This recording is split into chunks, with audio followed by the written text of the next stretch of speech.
국민의당 대변인 장진영입니다. 오후 현안 브리핑 하도록 하겠습니다.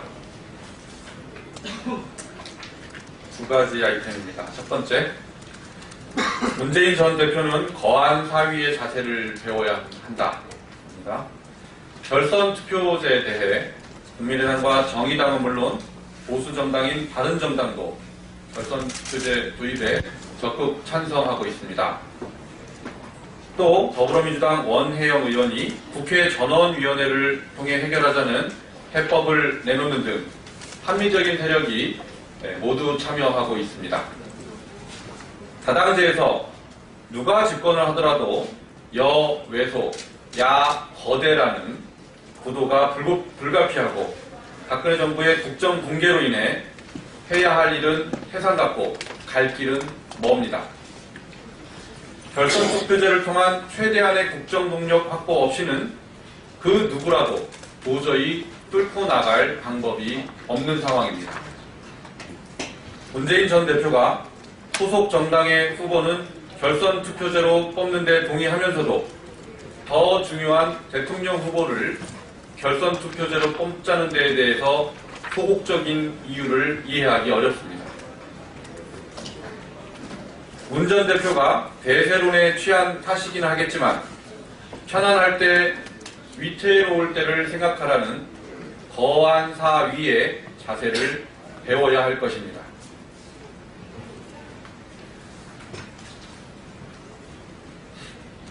두 번째는 한국자유청연맹 관련 논평입니다. 박근혜 친위대가 되어버린 한국자유총연맹의 실상이 밝혀졌다.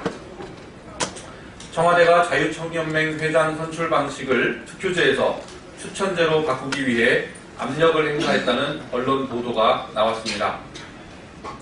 지난 2015년 당시 김성열 행자부 실장이 허준영 자유총연맹 회장에게 메시지를 보내 현기환 수석과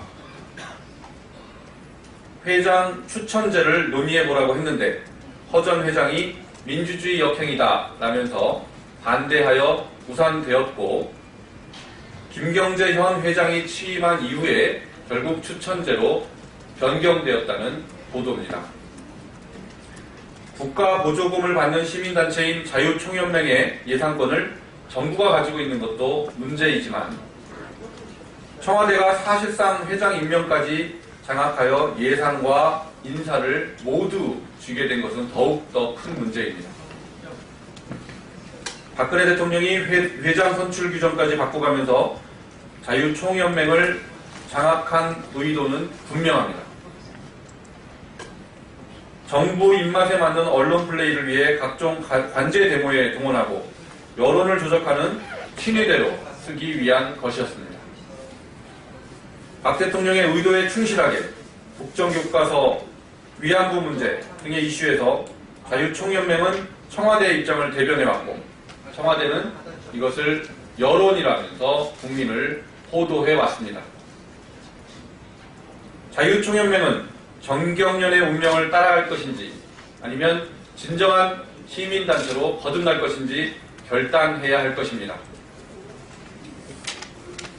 정권의 입김에 좌지우지되지 않고자 한다면 회장 선출 방식을 투표제로 복귀해야 할 것입니다.